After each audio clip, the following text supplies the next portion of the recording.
Hola, hola, hola, hola, hola, hola, hola, hola, hola, hola, hola, hola, hola, hola, hola. Hola, hola, hola, hola, hola, hola, hola, hola.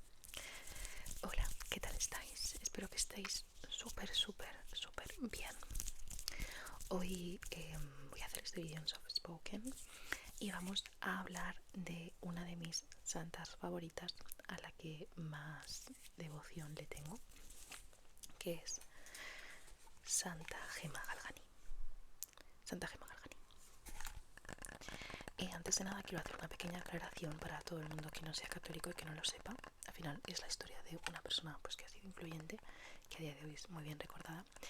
Y como católicos no rendimos idolatría a imágenes o a gente que no han sido Dios. Claramente sabemos que no es Dios, son santos, es gente que ha estado muy cerca de Dios porque ha tenido una vida muy cercana a Él, cumpliendo con los sacramentos, teniéndole muchísimo cariño, y muchos de ellos pues han hecho pequeños milagros o pequeños milagros o ayudas a otras personas.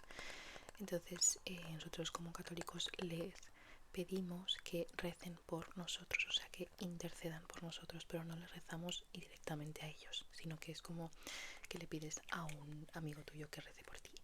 Pues lo mismo, y al estar ellos en la gloria de Dios, pues pueden llegar como más fácilmente a tus oraciones al Señor, ¿no? Que tú que estás en la tierra y no has llegado ya al cielo.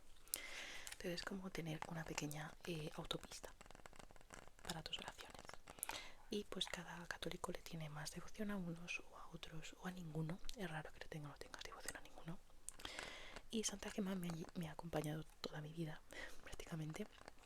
He llevado una estampita de ella, que es pues esta misma, pero como en un cartoncito, a cada examen que he hecho en mi vida.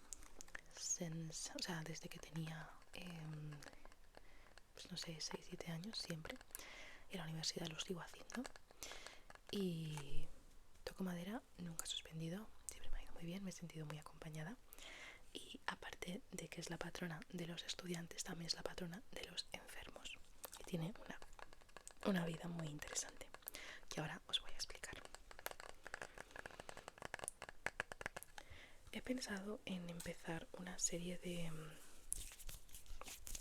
santos, porque hay muchos santos con vidas muy interesantes que yo creo que es importante conocer, aunque sea como dato curioso de la vida, me parece muy interesante.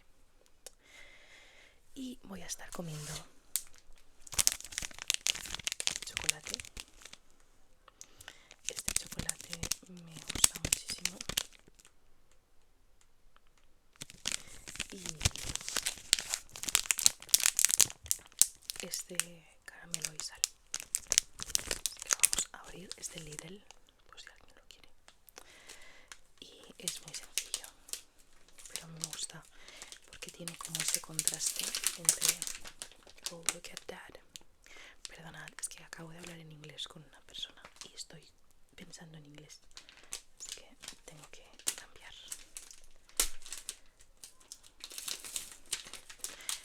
Vale, vamos a probarlo a ver qué tal está.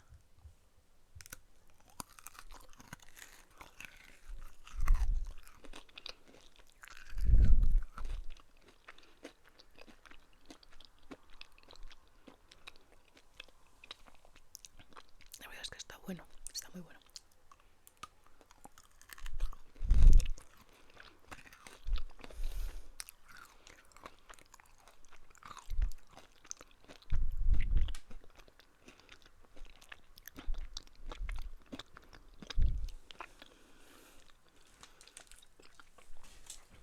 Ok.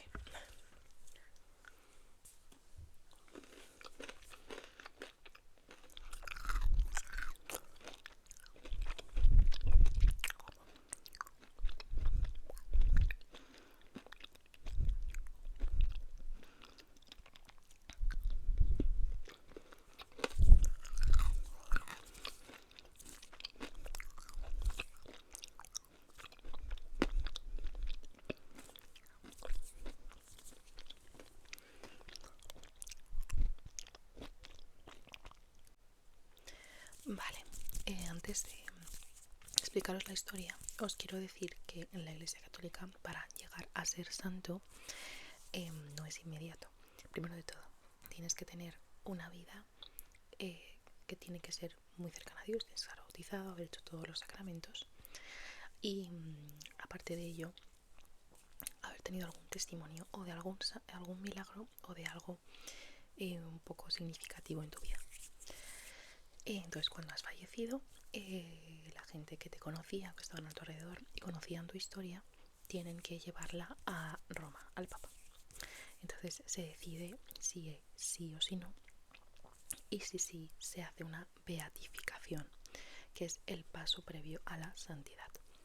Entonces se beatifica a esa persona, será beato o beata, y si esa persona, o sea, si este beato sigue acumulando milagros porque la gente le sigue rezando, le sigue pidiendo perdón, le sigue pues sigue coincidiendo estas cosas, o sigue habiendo como mucha devoción por este beato, se vuelve a llevar la causa a Roma y al final santifican. Para las santificaciones cada X años, esto ya no me lo sé porque es derecho canónico de la Iglesia y yo pues soy enfermera, así que no sé mucho. Pero es un proceso, o sea, no es inmediato. No cualquiera que es católico y muere es santo. De hecho, hay muy pocos santos.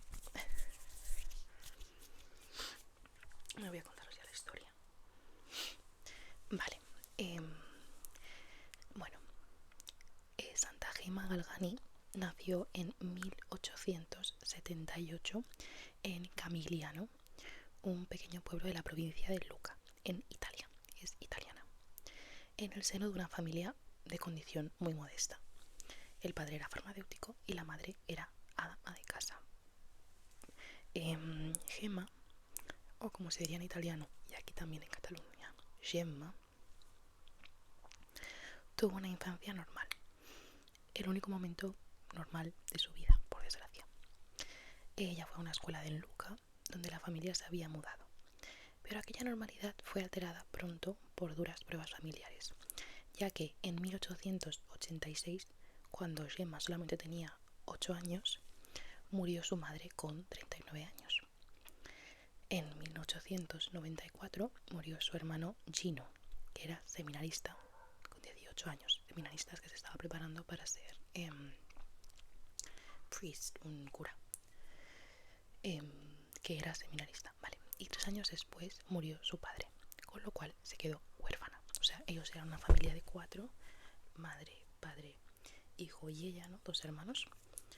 Pues la madre murió, murió el hermano y murió el padre. Se quedó ella sola, en como 9 años. A estas muertes le siguieron problemas económicos de la familia. El padre, como farmacéutico, había sido un hombre de grande generosidad, pero la falta de escrúpulos de sus contactos y acreedores en los negocios hicieron que los hijos huérfanos se quedaran sin nada y sin medios para mantenerse. A Gemma, todavía adolescente, empezaron a manifestársele una serie de enfermedades. Algunas fueron muy graves. Tenía una curvatura en la columna vertebral, o sea, una escoliosis, y también tuvo una meningitis, que la dejó con una pérdida de oído. No escuchaba por un oído. Tenía abscesos en la cabeza, heridas terribles, se le caía el pelo y se le paralizaban las extremidades. Llamaron a muchos médicos, intentaron muchos remedios, los cuales siempre fallaban. Y ella solamente consiguió ponerse peor. Algunos empezaron a pensar que eran enfermedades psicosomáticas, o sea que ella las estaba pensando, o sea que era muy hipocondríaca y que al final el cuerpo lo somatizaba, que esto a veces puede pasar. Y esa sospecha la acompañó durante años. Entonces, Gemma comenzó a tener devoción al entonces venerable de la Dolorosa, o sea, venerable Gabriel de la Dolorosa, un santo pasionista. De hecho es muy gracioso porque la iglesia de aquí de Barcelona, de Santa Gema Galgani, que yo voy mucho, la verdad, es una iglesia que me gusta, está dedicada a Santa Gema principalmente y a San Gabriel de la Dolorosa, que es como el cosanto. Y ella le tenía devoción inicialmente, o sea, era al revés en ese momento. Bueno, este chico, este santo, Era un pasionista italiano muy popular, que murió joven cuando estaba todavía en formación y a él le encomendó sus males. En el invierno de 1898 fue curada milagrosamente, pero la curación repentina de todas las cosas que había sufrido no hizo más que aumentar su fama de desequilibrada mental. O sea, la gente la tomaba por crazy, por loca. Estoy un poco spanglish mal, ¿no? O sea, parezco la típica mexicana que ha ido a un, no sé, USA y vuelve hablando, no sabe hablar español. No, la verdad que no. Es que no quiero contar más cosas de mi vida personal, pero no es eso. Ay, señor. Bueno, seguimos. Perdón, es que me he dado como grima a mí misma. Lo siento. Si no, eliminaré esto, pero como no me gusta editar, no lo voy a eliminar. Estas pruebas de desprecio y de burla hicieron a Santa Gema, bueno, a Gema, más hacer grandes progresos en su vida espiritual. Siempre había tenido facilidad por la piedad y había llegado a tener una gran familiaridad con Jesús desde pequeña. Gema fue creciendo en dicha familiaridad hasta que se le concedió un don que ella no se esperaba y que fue otra cruz más en su vida: el don de los estigmas. Este es uno de los puntos que yo más cariño le tengo a Santa Gema, porque muy pocos santos han tenido los estigmas. Me parece como algo sobrenatural y impensable, y realmente le sucede. Y además, en el caso de Santa Gema hay fotos de ella, y en el caso también del Padre Pío, que ya haré, si puedo, lo mismo que estoy haciendo, este formato de contaros la historia de ellos, también tuvo los estigmas. Me diréis, ¿qué son los estigmas? Pues son las llagas que tuvo Jesús en manos y en pies de los clavos de la cruz, que son unas heridas muy grandes, vivas, porque al final es carne ulcerada y muchas veces agujereada de un lado a otro, que les salen a algunos santos, y es un don de Dios, que es el don de los estigmas, que es como padecer realmente el dolor que Dios mismo, Jesús mismo, padeció en la cruz. Y en el caso de Padre Pío, pues era impresionante porque se lo intentaba tapar, se ponía guantes y vendas para que la gente no se lo viera, porque era muy escandaloso. Al final es una herida abierta y les dolía muchísimo. Y les aparece así, porque sí, o sea, sin que ellos se hicieran ni daño ni nada. Es un milagro, es un don. El don de los estigmas. No olvidemos que los estigmas son un regalo de Dios, pero a la vez son una fortísima participación en la cruz del Señor, porque duelen y porque normalmente crean mucha contrición, mucha persecución de aquellos que no lo entienden. Pues la gente se piensa, este está loco, este se ha ido ahí detrás y se lo ha clavado. Bueno, de hecho su confesor, Monseñor Volpi, le dijo que no se dejase ver las manos, porque la gente se podía reír de ella. Y es que tenía razón. Y en efecto, Gema sufrió mucho desprecio, rechazo y la burla de muchos, aun cuando caminaba por las calles de Lucca, de su propio pueblo. La tenían por una farsante y una histérica, y le gritaban insultos y burlas por las calles.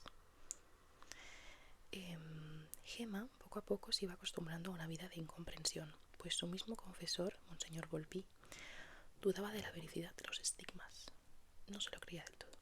Pensaba que eran obra de la histeria y que ésta la había llevado en los años anteriores a estar curvada, a que se le cayese el pelo, ya que le saliesen heridas por la cabeza. Por desgracia, a esta suya apreciación contribuyó el diagnóstico clínico de un psiquiatra de renombre, el doctor Pietro Fanner, que el mismo Volpi llamó en causa, y que en 1899 afirmó que lo que tenía Gema era histeria, una enfermedad asociada a las mujeres que estaban locas.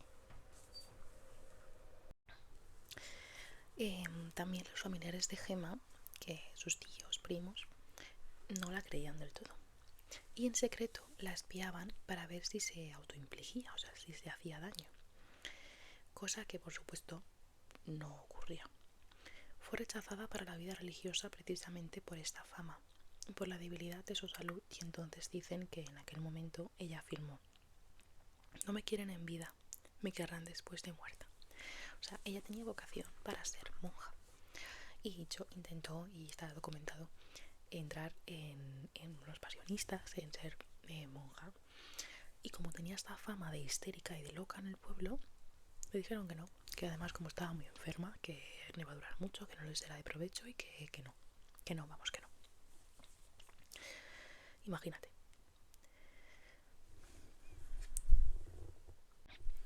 De hecho, lo gracioso es que efectivamente la institución pasionista a la que ella quería entrar, que es a día de hoy la que la venera, y todas las iglesias que están dedicadas a ella, a Santa Gemma Galgani, son pasionistas, pues siempre reivindicaron su memoria y pues dijeron que pues fue un gran error y que ella fue profética, porque es verdad que después de muerta pues claramente la han querido. Pero es cierto que, no nos engañemos, no la quisieron de inicio. Sin embargo, uno de los grandes alivios espirituales que tuvo fue precisamente el conocer a través de una señora amiga suya al pasionista padre Germano de San Estanislao. Durante muchos años su director espiritual y gran defensor de su sanidad mental, de que ella estaba bien, estaba cuerda, que no ahorró energías en intentar desmontar los argumentos del psiquiatra en su diagnóstico.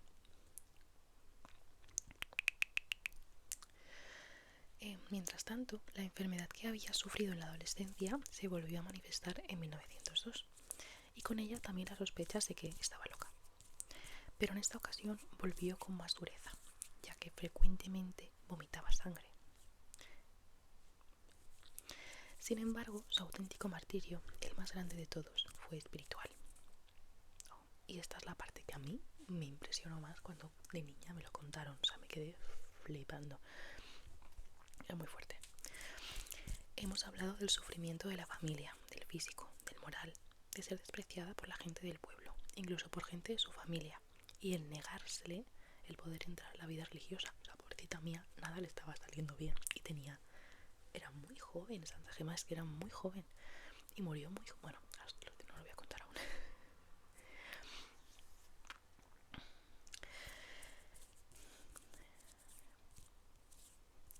Pero algo más grande tenía que llegar todavía: su lucha contra el demonio.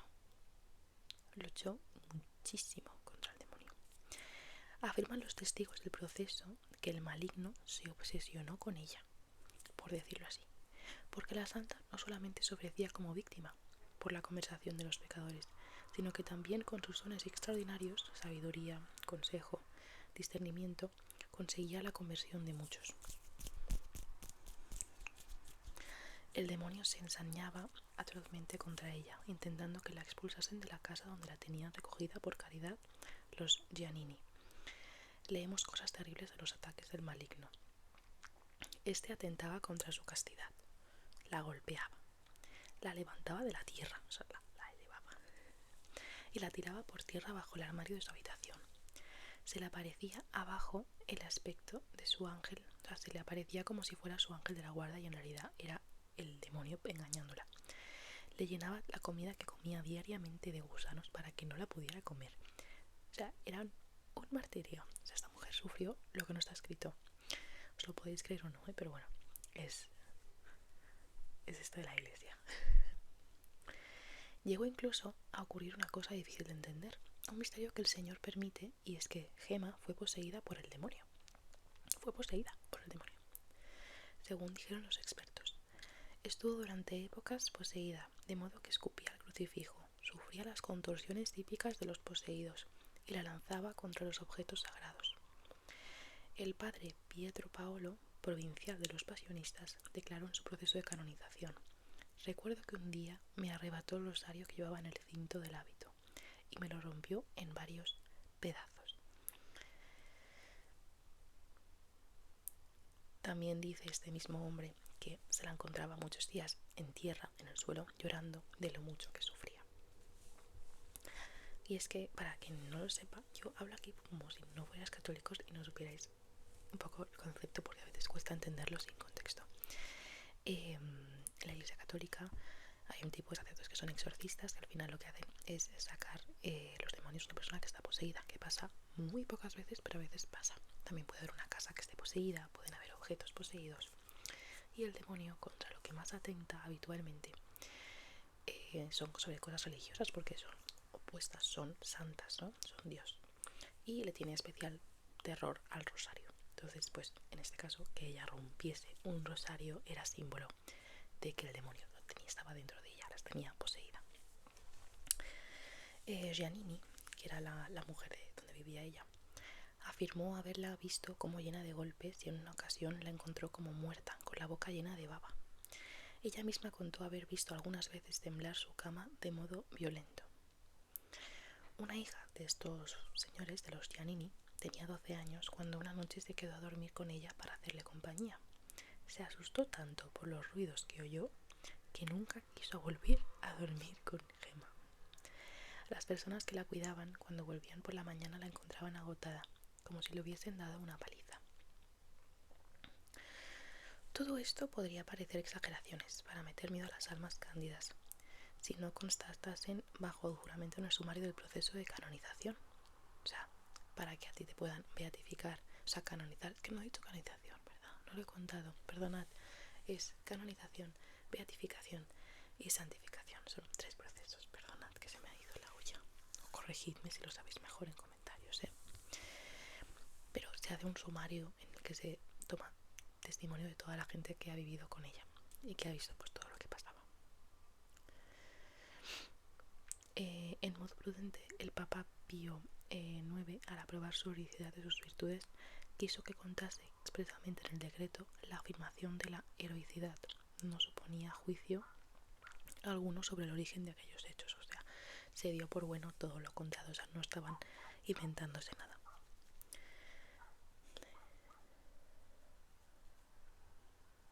Pocos instantes antes de morir, porque murió además, creo que murió con 23, 24 años, o sea, muy, muy niña. Pocos instantes antes de morir pronunció estas palabras: ya no pido nada, he sacrificado a Dios todo y todos. Y cuentan los testigos que en aquel momento 2 lágrimas le cayeron de los ojos. Murió el 11 de abril de 1903, víspera de la fiesta de Pascua. Acabó su Vía Crucis. 4 años después de su muerte comenzó su proceso de beatificación y se santificó en 1937, en plena Segunda Guerra Mundial. Pues ya está, es un poco la historia de Santa Gemma, que si estáis enfermos o conocéis a alguien enfermo podéis pedirle a ella. Yo le tengo muchísima devoción, como ya sabéis, os he contado. Y bueno, para que sepáis un poquito más de estos personajes tan maravillosos que han existido, que han sufrido tanto como nuestro Señor y que han estado muy cerca de Él y que están ahora mismo en la gloria de Dios. Así que nada, chicos, espero que os haya gustado, os haya sido interesante, o al menos os haya dejado dormir. Y nada, me voy que mañana tengo quirófano.